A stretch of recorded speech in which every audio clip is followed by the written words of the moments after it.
I am about to reveal the single most powerful meal for actually reversing arterial plaque buildup. Not managing it, not slowing progression, reversing it completely. And I have the clinical evidence to prove every word. Hi, I'm Dr. Megan Foster, board-certified cardiac surgeon with 2 decades of experience. For 24 years, I've performed countless surgeries, held diseased vessels in my hands, and witnessed firsthand what atherosclerosis does to human arteries. I've seen arteries so calcified they've literally transformed into rigid pipes. I've extracted plaque deposits that turned living tissue into concrete. And I'm here to tell you something critical. Virtually everything you've been taught about clearing your arteries is fundamentally wrong. The internet overflows with dangerous misinformation: lemon water to dissolve blockages, apple cider vinegar to scrub vessel walls clean, garlic supplements to magically melt away cholesterol deposits. It's all complete nonsense. Your cardiovascular system is not plumbing. Arterial plaque is not cooking grease coating your pipes. You cannot pour some miracle solution down your throat and expect it to flush everything clean. The human body doesn't work that way. I know this because I've spent 20 years studying the actual pathology. When I perform coronary bypass surgery, when I cut into an artery that's 90% occluded, I witness the real biology happening inside. I see what actually causes disease at the cellular level. And here's what most people don't understand. Plaque is not simply cholesterol stuck to your vessel walls like bacon grease in a drain. Plaque represents an inflammatory immune response. It's your white blood cells mounting an attack against oxidized cholesterol molecules trapped within your arterial walls. It's essentially an autoimmune war occurring inside your cardiovascular system right now. If you want to reverse this process, you must understand the underlying mechanisms. Because once you comprehend what plaque actually is, how it develops, and why it progresses, you'll realize that the meal I'm about to describe isn't some alternative medicine fantasy. It's a precisely targeted molecular intervention. Every single ingredient activates a specific biological pathway. Every compound triggers a particular cellular response. This meal doesn't cleanse your arteries through some mystical process. It activates reverse cholesterol transport. It forces foam cells to release the cholesterol they've engulfed.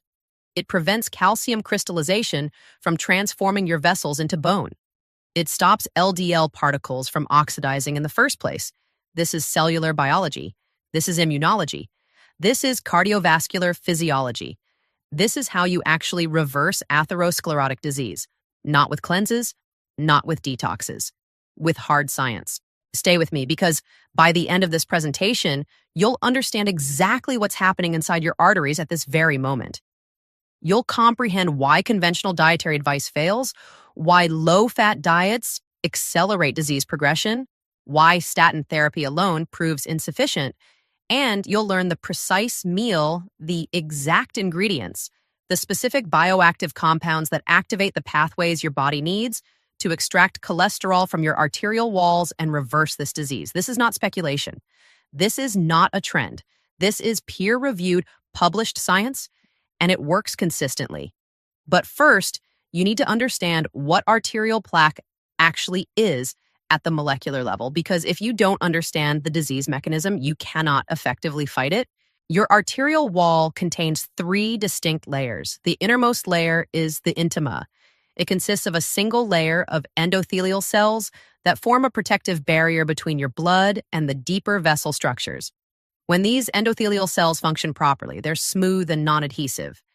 They produce nitric oxide, a gaseous signaling molecule that maintains vessel dilation and prevents blood cells from adhering to the vessel wall. But when these cells become damaged, through chronic hypertension, tobacco use, diabetes, or systemic inflammation, they become dysfunctional. They stop producing adequate nitric oxide. They become adhesive. They develop gaps in their protective barrier. And through those microscopic gaps, LDL cholesterol particles infiltrate the vessel wall. This marks the first critical step in plaque formation. LDL crosses the endothelial barrier and becomes trapped in the intima layer. Now, here's the crucial mechanism. If that LDL simply remained there unchanged, it wouldn't cause problems. But it doesn't remain unchanged. It undergoes oxidation. Think of oxidation like metal rusting. Your LDL particle becomes exposed to free radicals within the vessel wall microenvironment. The lipids in the LDL become rancid. The protein components become damaged. The particle transforms into oxidized LDL. And oxidized LDL triggers your immune system like an alarm. Your body recognizes it as a pathogen, a foreign invader that must be eliminated. So your immune system deploys its defenders. White blood cells called monocytes penetrate the vessel wall. They squeeze through the endothelium. They differentiate into macrophages, the specialized garbage collectors of your immune system designed to engulf and eliminate foreign material. These macrophages detect the oxidized LDL. They identify it as dangerous, and they consume it through a process called phagocytosis. The macrophage's cell membrane extends around the LDL particle and internalizes it. The particle gets broken down in a specialized compartment called a lysosome. The cholesterol gets extracted, and this is where the pathological cascade begins. The macrophage cannot efficiently process the massive cholesterol load. It becomes overwhelmed. It becomes engorged with lipid molecules. It swells dramatically. It transforms into what we call a foam cell, a lipid-laden immune cell that appears foamy under microscopic examination. And foam cells form the foundation of atherosclerotic plaque. They're the first visible manifestation of arterial disease. When pathologists perform autopsies on teenagers who died in accidents, they frequently discover fatty streaks in their arteries, yellowish lines running along the vessel wall. Those are foam cell accumulations, millions of them clustered together. The disease process has already initiated. And here's the tragedy. Those foam cells are attempting to help you. They're trying to clear the oxidized LDL. They're trying to protect your tissues. But they become trapped. They cannot exit the vessel wall. They cannot transport the cholesterol back into circulation. So they simply remain there, bloated, dysfunctional, dying. And when they die, they rupture. They spill their contents into the vessel wall, cholesterol crystals, inflammatory cytokines, destructive enzymes. This debris triggers additional inflammation. More immune cells get recruited. More macrophages infiltrate. More foam cells form. The plaque expands. And over years, over decades, this process continues relentlessly. The plaque grows outward. It protrudes into the arterial lumen. It narrows the channel where blood flows. You develop symptoms, chest pain, shortness of breath, leg cramping during exertion. But the real danger isn't the gradual narrowing, it's the acute rupture. Because plaque isn't stable. It's not a solid cholesterol lump. It's a dynamic, inflamed lesion with a thin, fibrous cap covering a core filled with dead foam cells and cholesterol debris. That cap is fragile, and when it ruptures, the contents spill into the bloodstream. Your blood becomes exposed to tissue factor, a powerful coagulation signal. A blood clot forms instantly. It occludes the artery. Blood flow stops. If this occurs in your heart, you suffer a myocardial infarction. If it occurs in your brain, you experience a stroke. If it occurs in your leg, you develop gangrene. This is how plaque kills, not by slowly narrowing the artery until it completely closes, but by rupturing suddenly and triggering catastrophic thrombosis. And here's what's truly insane. The plaques that rupture aren't always the largest ones. Sometimes a plaque that's only 40% or 50% occlusive, a plaque that wouldn't even produce symptoms, ruptures and kills you instantly. Because it's not the size that determines risk. It's the composition. It's the degree of inflammation, the number of dying foam cells inside, the thickness of the fibrous cap. This is why the conventional approach fails completely. Cardiologists focus obsessively on narrowing. They perform stress tests. They perform angiograms. They measure stenosis percentages. If it's blocked more than 70%, they place a stent. They mechanically open it up. Problem solved. Except the problem isn't solved at all because the plaque remains there, inflamed, unstable, ready to rupture at any moment. The stent prevents symptoms temporarily, but it doesn't reverse the underlying disease process. And the plaques that aren't stented, the ones that are only 30% or 40% occlusive, those are the silent killers. Because nobody's treating them. Nobody's reversing them. They're just sitting there, growing, inflaming, waiting to rupture without warning. This is why we desperately need a different paradigm. We don't need to mechanically widen arteries. We need to stabilize existing plaque. Better yet, we need to reverse it completely. We need to extract the cholesterol from the foam cells, from the vessel wall, back into the bloodstream where it can be transported to the liver and permanently excreted. This biological process exists. It's called reverse cholesterol transport, and it's the only proven method to actually reverse atherosclerotic plaque. Your body possesses an elegant mechanism for this. HDL cholesterol, high-density lipoprotein. You've heard it called good cholesterol, and it truly is beneficial, but not because it's a different type of cholesterol molecule. HDL is beneficial because it functions as a transport vehicle. Its biological purpose is to collect cholesterol from peripheral tissues and return it to the liver for elimination. When an HDL particle encounters a foam cell, it docks on the cell surface. It activates a protein called ABCA1, ATP binding cassette transporter, A1. This protein functions like an ejection mechanism. It actively pumps cholesterol out of the foam cell and loads it onto the HDL particle. The HDL carries that cholesterol away, back to the liver. The liver excretes it into bile. The bile enters your intestinal tract. The cholesterol exits your body permanently. The foam cell shrinks. The plaque regresses. The disease reverses. This is reverse cholesterol transport, and it's the only scientifically validated method to reverse atherosclerosis. But here's the critical problem. Most people's reverse cholesterol transport is completely broken. Their ABCA1 isn't activated. Their HDL isn't functional. Their foam cells cannot eject the cholesterol they've accumulated. So the plaque simply grows and grows and grows until it ruptures catastrophically, or until they end up on my operating table getting their sternum split open for emergency bypass surgery. But it absolutely doesn't have to be this way. Because ABCA1 can be activated, HDL function can be restored, reverse cholesterol transport can be initiated. Not with medication, not with surgery, with food. Specific foods containing specific bioactive compounds consumed in a specific combination. This is the meal I'm about to describe in detail. And before you dismiss this as wishful thinking, understand that this is rigorously peer-reviewed science. There are published human clinical trials demonstrating that specific dietary interventions activate ABCA1, increase reverse cholesterol transport, and reduce measurable plaque burden. I'm going to cite those studies, I'm going to explain the mechanisms thoroughly, and then I'm going to give you the exact meal protocol. But you need to understand one more critical mechanism before we discuss the food. You need to understand arterial calcification, because cholesterol isn't the only pathological component in diseased arteries. Calcium deposition is arguably worse. As plaque matures, as foam cells die and release their toxic contents, calcium deposits begin forming. Your body attempts to wall off the inflammation. It deposits calcium like scar tissue, like a protective scab. Over time, the plaque becomes increasingly calcified, hard, rigid, brittle. Your arteries literally transform into bone tissue. We measure this with a coronary artery calcium score, a CT scan that quantifies the amount of calcium deposited in your coronary arteries. A score of 0 means no detectable plaque. A score of 100 to 400 indicates moderate disease. A score above 400 indicates severe disease. And a score exceeding 1,000 means you're a walking time bomb. Your arteries have become concrete. Let me tell you about Thomas. He was 68 years old. He felt completely fine. No symptoms whatsoever. But his physician ordered a coronary calcium score as part of routine screening.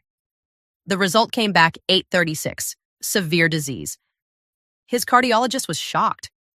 How could someone with a score that high remain completely asymptomatic? They performed an angiogram.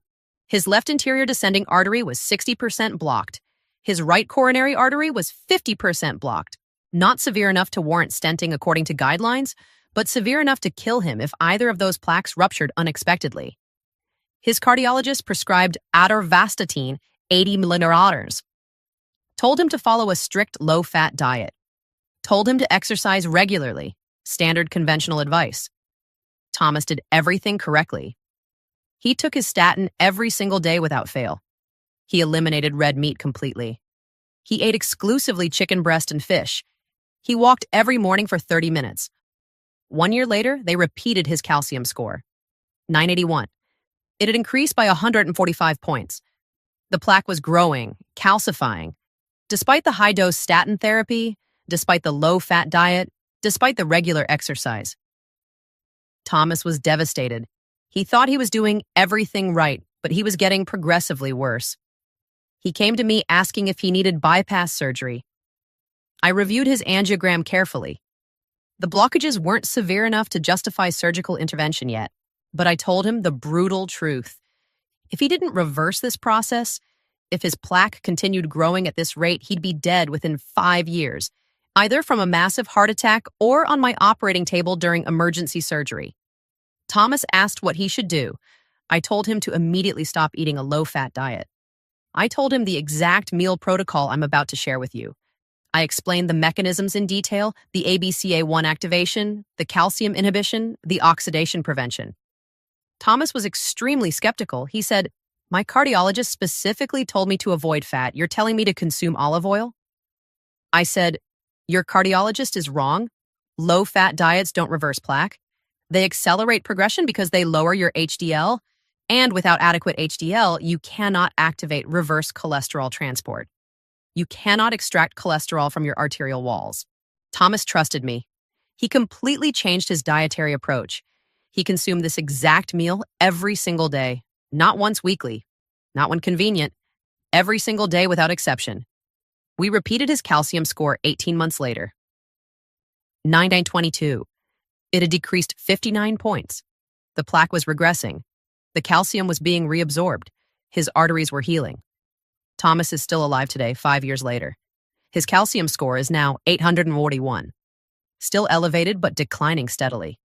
The disease is reversing. Slowly, but consistently reversing. And he will never need surgery. Because we caught it. We activated the biological mechanisms his body needed to heal itself. This is what I want for you. Now let's discuss the meal in detail. This is not a recipe. This is a therapeutic protocol. Every ingredient serves a specific biological purpose. Every compound activates a specific molecular pathway. You cannot substitute ingredients. You cannot skip components. You cannot do half of this protocol and expect results. This is all or nothing. You need arugula or beets, preferably both. Here's the scientific rationale. Your endothelium, the arterial lining, produces nitric oxide. This is arguably the most important molecule in cardiovascular health. Nitric oxide dilates your vessels. It prevents blood cells from adhering. It inhibits smooth muscle proliferation. It prevents plaque formation. But in atherosclerosis, nitric oxide production becomes severely impaired. Your endothelium is dysfunctional. It cannot synthesize adequate amounts. And without sufficient nitric oxide, your vessels constrict. Blood flow decreases. Plaque progression accelerates. Plaque. You can restore nitric oxide through a pathway called the enterosalivary nitrate-nitrite-nitric oxide pathway. This represents one of the most important discoveries in cardiovascular physiology in the past 2 decades, and virtually nobody knows about it. Here's the mechanism. You consume foods high in nitrate, leafy greens, arugula, spinach, beets. The nitrate gets absorbed in your small intestine. It enters your bloodstream. Your salivary glands actively concentrate it. Approximately 25% of circulating nitrate gets secreted into your saliva. You swallow your saliva. It returns to your mouth. And here's the critical step. Your mouth contains beneficial bacteria.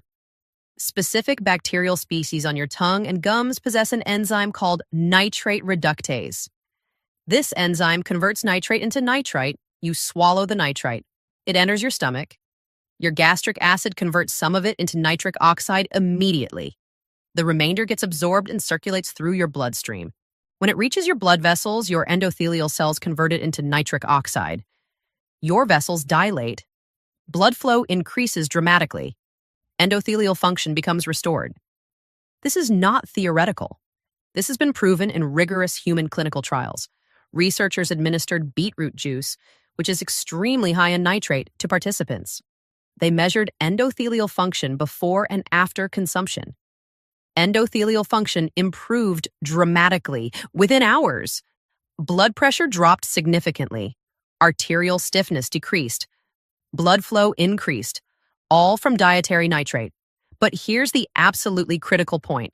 This pathway only functions if you maintain the beneficial bacteria. If you kill those bacteria, the entire pathway stops working. And how do you kill oral bacteria?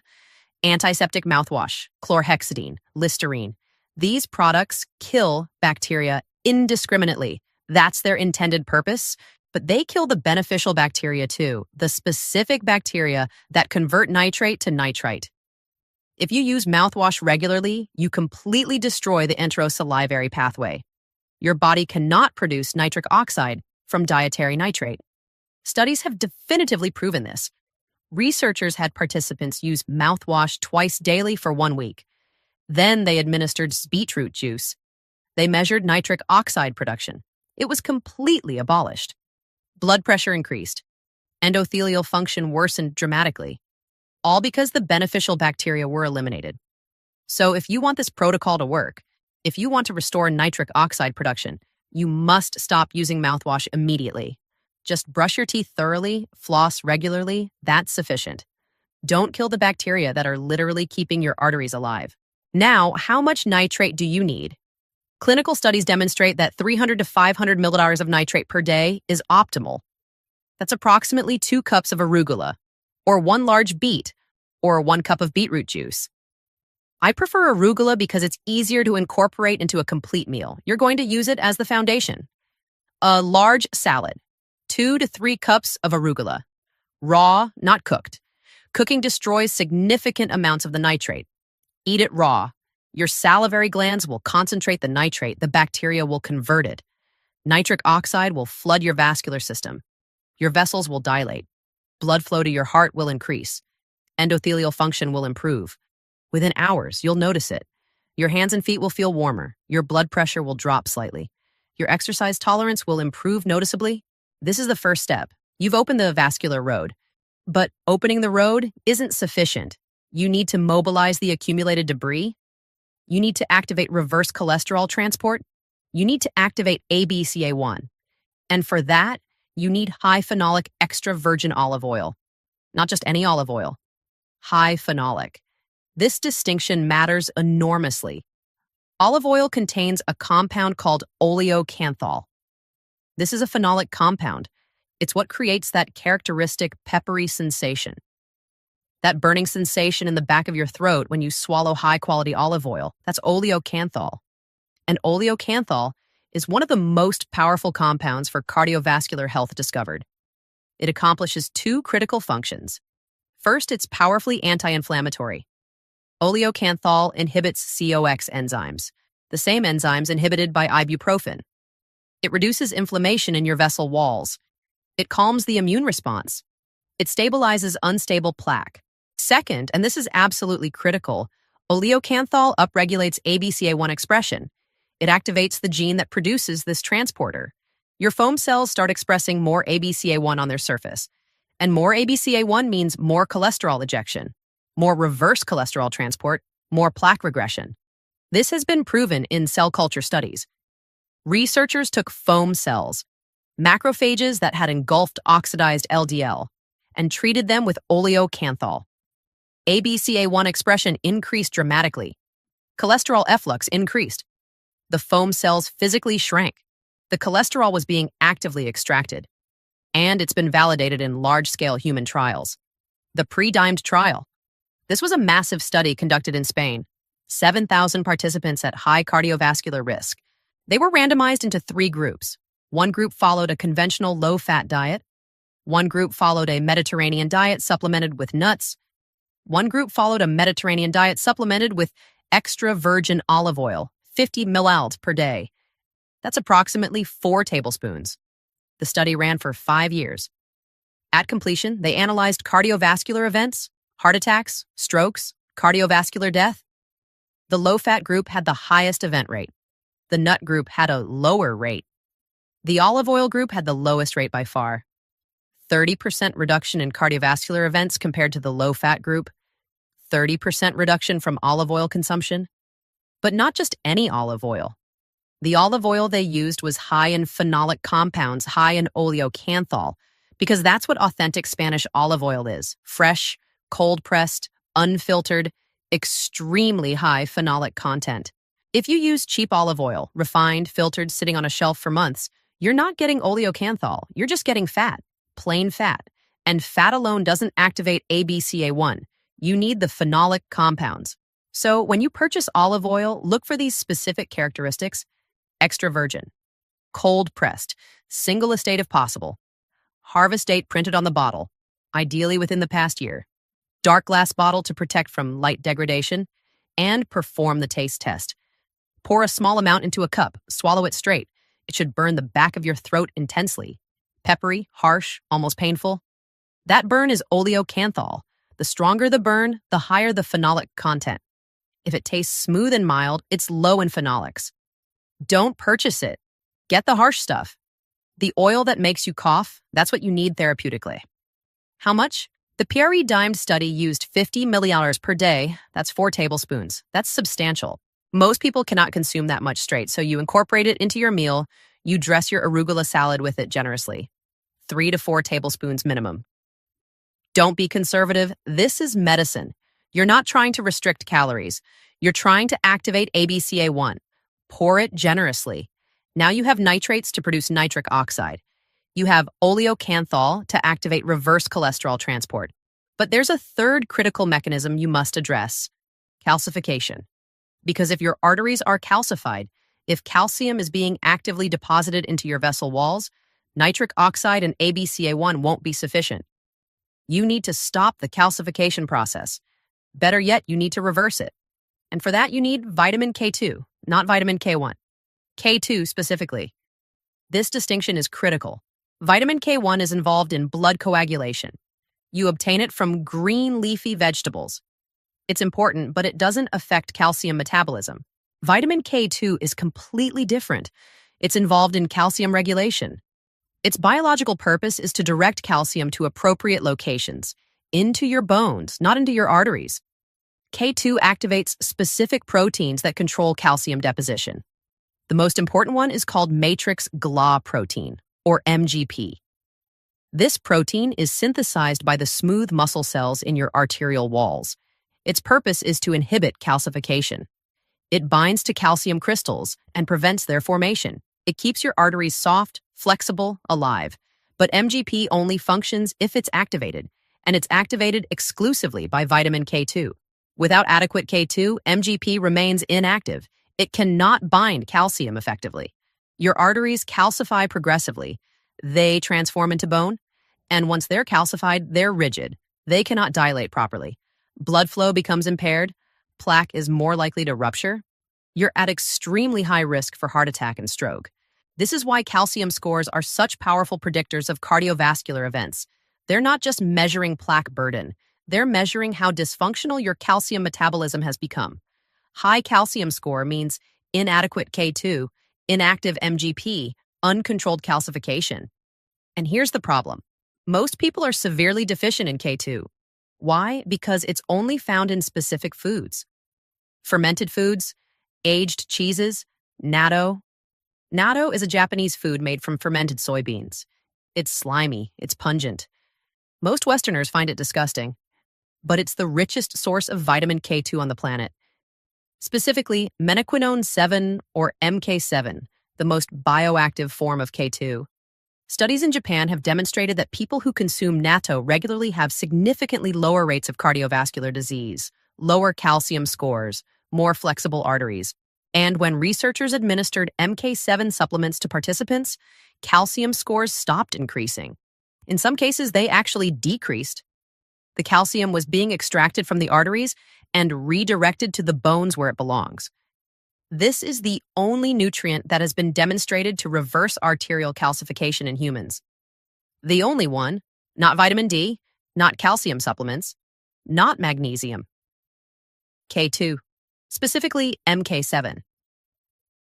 Thomas, the patient I mentioned earlier with a calcium score of 836, consumed natto every single day, 50 grams. That's approximately 2 tablespoons. It provided about 200 micrograms of MK7, and his calcium score decreased from 981 to 841 over 3 years. That's genuine regression, that's reversal, and it's because of K2. Now, I understand that most people aren't going to consume natto. It's definitely an acquired taste. So, what are the alternatives? Aged cheeses, Gouda, Brie, Edam. These contain moderate amounts of K2, approximately 10 to 20 micrograms per ounce. You'd need to consume several ounces per day to achieve a therapeutic dose. That's substantial cheese consumption. The other option is supplementation. MK7 supplements are readily available. The dose used in clinical studies is 180 to 360 micrograms per day. This is extremely safe. K2 doesn't affect blood coagulation.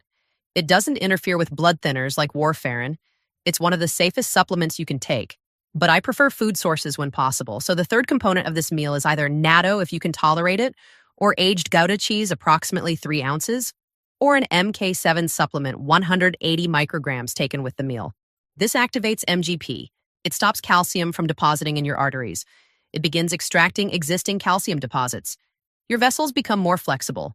Your calcium score stabilizes or decreases. But calcium isn't the only threat. There's one more critical mechanism you must address: oxidation. Remember, plaque formation initiates when LDL crosses the endothelium and oxidizes. If you can prevent that oxidation, you can prevent the entire pathological cascade. No oxidized LDL means no macrophages consuming it, no foam cells forming, no plaque developing. So how do you prevent LDL oxidation? Antioxidants. But not just any antioxidants. Specific ones that bind directly to LDL particles and protect them. The most powerful are called punicolagens. These are polyphenols found in pomegranates, specifically in the seeds and the membrane surrounding the seeds. Punicolagens have a unique property. They bind directly to LDL particles. They coat them. They prevent free radicals from attacking the lipids and proteins in the LDL. The LDL cannot oxidize. And if it cannot oxidize, your immune system doesn't recognize it as foreign. Macrophages don't consume it. Foam cells don't form. Plaque doesn't develop. This has been validated in human clinical trials. Researchers administered pomegranate juice to participants for 1 year. They measured carotid intima media thickness, a measure of plaque burden in the carotid arteries. The thickness decreased. The plaque regressed. And when they investigated the mechanism, they discovered that LDL oxidation had decreased dramatically. The LDL particles were resistant to oxidation because they were coated with punicolagens. Pomegranate also accomplishes something else critically important. It increases paraoxinase activity. Paraoxinase is an enzyme that resides on HDL particles. Its function is to break down oxidized lipids. It cleans up oxidized LDL. It protects the vessel wall from oxidative damage.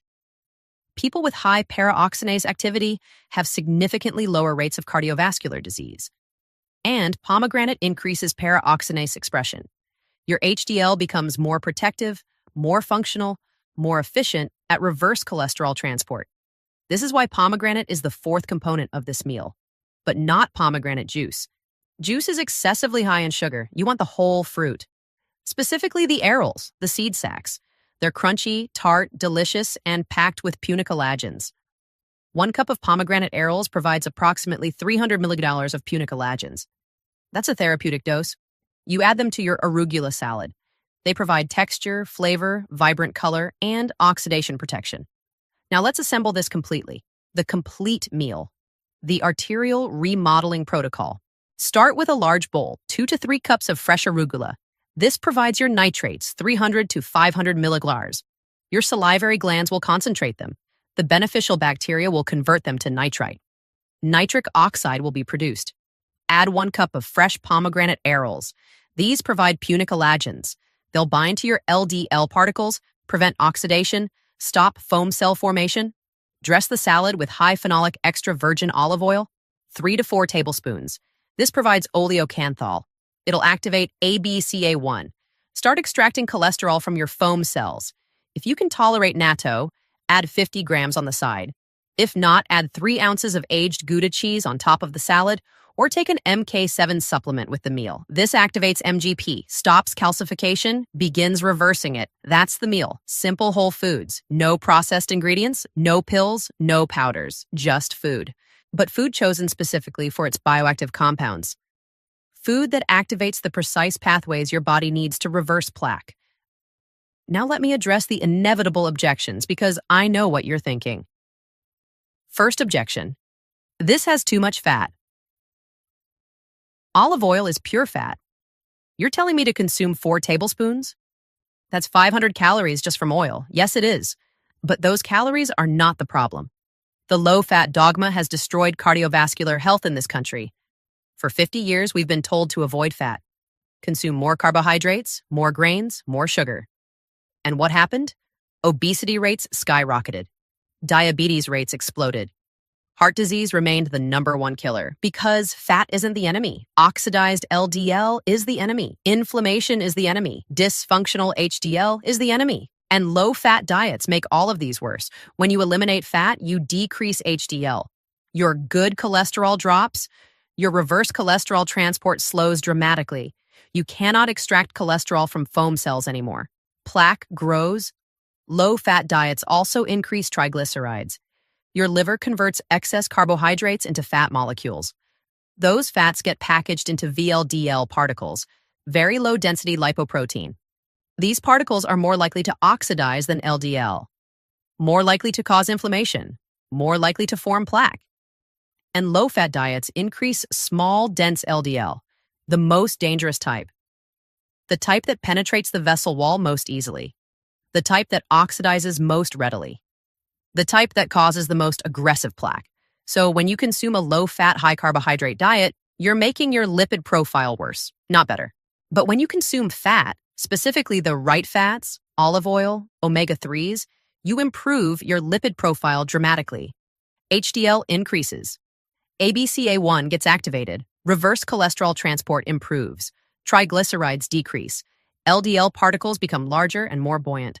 Less likely to penetrate the vessel wall, less likely to oxidize. This is why the Mediterranean diet works so effectively. It's high in fat, 40% of calories from fat, but it's the right fat. Olive oil, nuts, fish, and people who follow Mediterranean dietary patterns have the lowest rates of cardiovascular disease globally, despite consuming high fat. Because it's not about the quantity of fat, it's about the quality of the fat and what it does to your metabolism. Second objection. I can't eat this every day. It's too expensive, too time-consuming. Then you're not serious about reversing your plaque. This is not a casual intervention. This is not something you do when convenient. This is medicine. If I prescribed you a medication and instructed you to take it daily, you'd take it daily without question. This meal is medicine. It activates pathways that pharmaceutical medication cannot. You consume it every day, no exceptions. Is it expensive? Yes. High-quality olive oil costs money. Pomegranates cost money. Aged cheese costs money. But how much does a heart attack cost? How much does bypass surgery cost? How much does a lifetime of disability cost? This meal costs approximately $10 to $15 per day. That's $300 to $450 per month. Bypass surgery costs $100,000 minimum. A heart attack can cost $50,000 if you survive. And if you don't survive, your family pays the devastating price. Funeral costs, lost income, lost years together. This meal is the cheapest insurance policy you can purchase. Consume it every day. Make it absolutely non-negotiable. Is it time-consuming? It takes 10 minutes to prepare. Wash arugula. De-seed a pomegranate. Drizzle olive oil. That's it. If you don't have 10 minutes to save your life, you have fundamentally wrong priorities. Third objection. What about studies showing antioxidant supplements don't work? Correct. Antioxidant supplements don't work. Vitamin E pills, vitamin C pills, beta-carotene pills. Large clinical trials have demonstrated they don't reduce cardiovascular events. Some studies even showed they increased mortality rates. But that's not what we're discussing.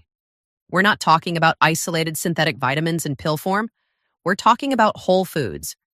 Foods that contain thousands of bioactive compounds working synergistically. Pomegranates don't just contain one antioxidant. They contain dozens.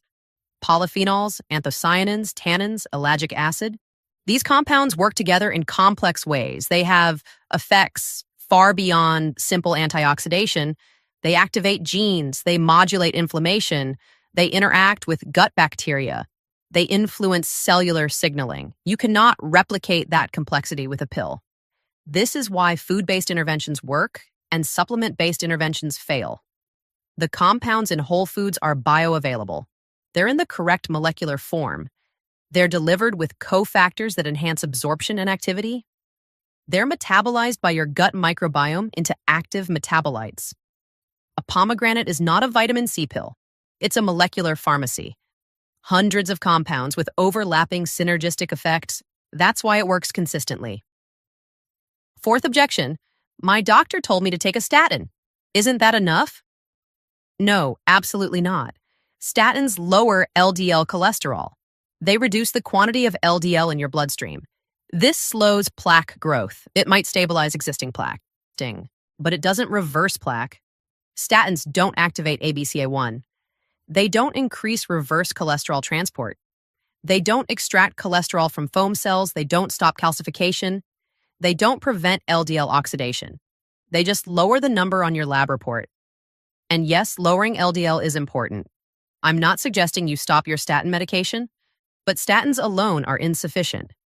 Thomas was on high-dose statin therapy. His LDL dropped to 70, and his calcium score still increased by 145 points.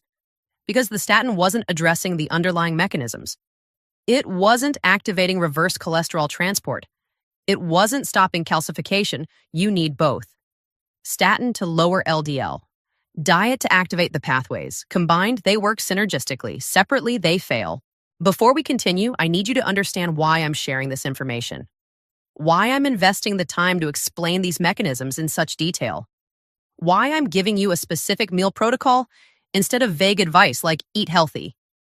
Because I'm exhausted. I'm exhausted from operating on people who didn't have to be there.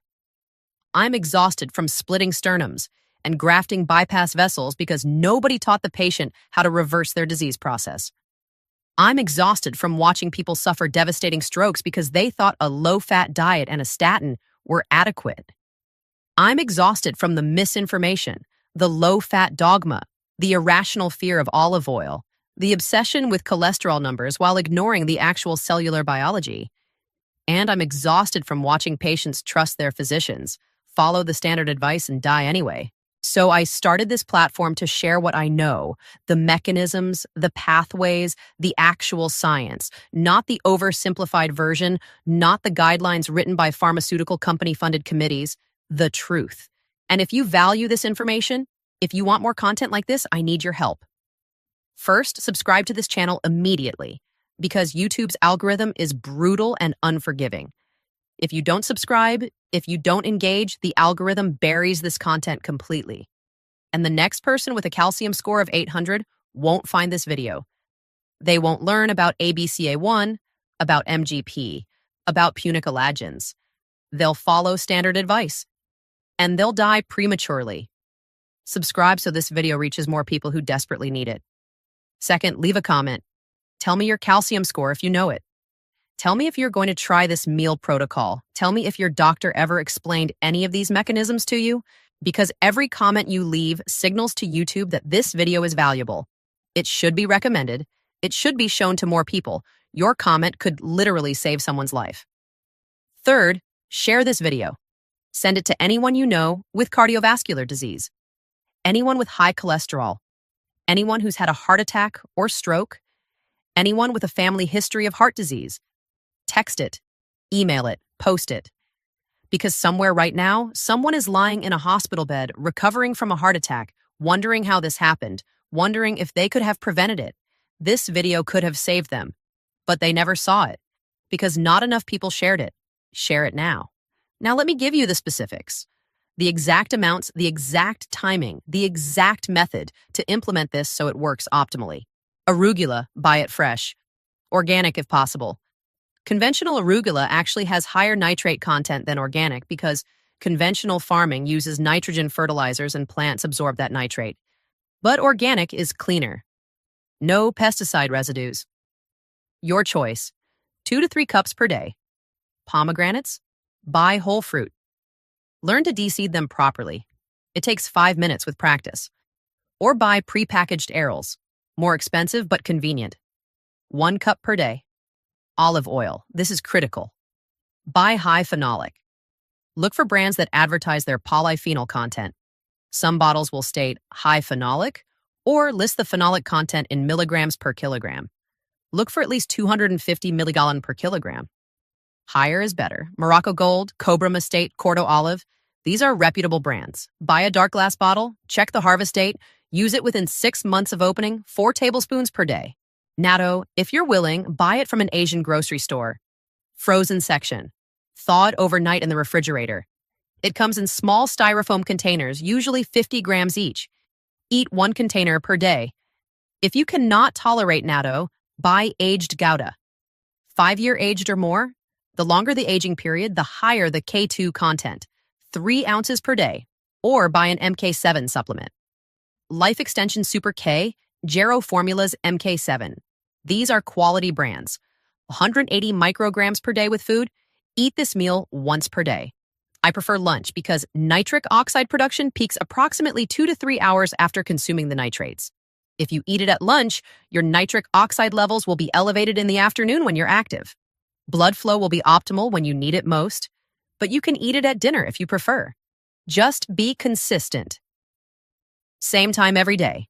Wash the arugula thoroughly, pat it dry, place it in a large bowl. Add the pomegranate arils. Drizzle with olive oil, 4 tablespoons, toss thoroughly. Add sea salt and black pepper if desired. That's it. Eat it slowly. Chew thoroughly. Let the nitrates mix extensively with your saliva. The bacteria on your tongue need adequate contact time to convert nitrate to nitrite. Don't rush through this meal. If you're eating natto, consume it on the side. It has a strong flavor that might overpower the salad. If you're eating cheese, crumble it on top of the salad. If you're taking a supplement, take it with the first bite. Do not use mouthwash, ever. I stated this before, but I'm repeating it because it's absolutely critical. Mouthwash kills the bacteria that convert nitrate to nitrite. If you use mouthwash, this entire protocol fails completely. Brush your teeth thoroughly. Floss regularly. That's sufficient. Don't kill the bacteria that are keeping your arteries alive. Do not skip the olive oil to save calories. The olive oil is not optional. The oleocanthal is essential for ABCA1 activation. If you eat the salad without the oil, you're just eating salad. You're not activating reverse cholesterol transport. Do not use low-quality olive oil. Cheap olive oil is often fraudulent. Cut with seed oils, oxidized, rancid. It won't work. Invest in the high-quality product. Do not substitute the arugula with spinach. Spinach contains oxalates that can interfere with calcium absorption. Arugula doesn't. Use arugula specifically. Do not eat this meal, and then consume a standard American diet the rest of the day. This is not a magic bullet. You cannot eat fast food and processed garbage and then expect one salad to reverse everything. This meal is part of a comprehensive approach. You also need to eliminate seed oils, eliminate added sugar, eliminate refined carbohydrates, eat whole, unprocessed foods. This salad is the foundation, but you need to build the rest of the structure properly. If you want to know definitively if this is working, you need objective measurements, not just subjective feelings. Calcium score. Get a baseline measurement. Then repeat it in 18 to 24 months. If the score is stable or decreasing, it's working. If it's increasing, you're doing something wrong and need to adjust. Advanced lipid panel. Not just total cholesterol and LDL. Get a detailed, comprehensive panel. LDL particle number, LDL particle size, HDL particle number, apolipoprotein B, lipoprotein A. These markers reveal what's actually happening at the molecular level. You want LDL particle number below 1,000. You want large buoyant LDL particles. You want high HDL particle number. You want ApoB below 80. Carotid ultrasound. This measures intima media thickness. Plaque burden in your carotid arteries. Get a baseline. Repeat annually. You want the thickness to decrease or at minimum stay stable. High sensitivity C-reactive protein. This measures systemic inflammation. You want it below 1.0 millibars per liter. Ideally, below 0.5. If it's elevated, you have systemic inflammation that needs to be addressed urgently. These tests cost money, but they provide data, objective proof that this protocol works. Or if it's not working optimally, they tell you what needs to be adjusted. Now, Let me address the elephant in the room. Why doesn't your doctor know this? Why isn't this standard of care? Because medical education is fundamentally broken. Doctors are trained to prescribe medication, to perform procedures, not to understand nutrition deeply, not to explain cellular mechanisms. The average medical school provides less than 20 hours of nutrition education in 4 years. Most of that is biochemistry, the Krebs cycle, amino acid metabolism. Nothing practical. Nothing about how food affects gene expression, how polyphenols activate transporters, how nitrates restore endothelial function. And after medical school, during residency and fellowship, there's zero nutrition training. Doctors learn to treat disease, not to prevent it, not to reverse it. They learn that atherosclerosis is a chronic, progressive disease. You manage it with statins, you stent blockages when they're severe, you bypass them when stenting isn't an option, but you don't reverse them. That's not possible according to their training. Except it is possible. The research proves it definitively. Dean Ornish published studies in the 1990s showing that intensive lifestyle intervention could reverse coronary artery disease. Angiograms showed plaques physically shrinking. Caldwell Esselstyn published similar results. Patients with severe disease, multiple blockages. He put them on a whole food, plant-based diet. Plaques regressed, symptoms resolved completely. These studies exist. They're peer-reviewed. They're published in major cardiology journals, but they're ignored. Why? Because there's no profit in lifestyle intervention. You cannot patent arugula. You cannot charge $5,000 per month for olive oil. Pharmaceutical companies fund medical research. They fund continuing medical education. They sponsor conferences. They pay physicians to give talks. And they're not interested in promoting interventions that don't involve their patented drugs. This is why your cardiologist prescribes a statin and tells you to eat less fat. That's what he learned. That's what the guidelines state. He doesn't know about ABCA1. He doesn't know about MGP. He's never read the Predimed study. He's never heard of oleocanthal, not because he's incompetent, but because he was never taught these mechanisms. And he doesn't have time to learn. He's seeing 40 patients per day. He's performing procedures. He's filling out mountains of paperwork. He's fighting with insurance companies. He doesn't have time to read nutrition research deeply. So he follows the guidelines. Statin, low-fat diet, exercise, and patients keep having heart attacks at alarming rates. I'm not saying your doctor is malicious. I'm saying the system is fundamentally broken. And if you want to survive, you cannot rely exclusively on the system. You have to educate yourself. You have to understand the mechanisms. You have to take control of your own health and subscribe if you haven't already.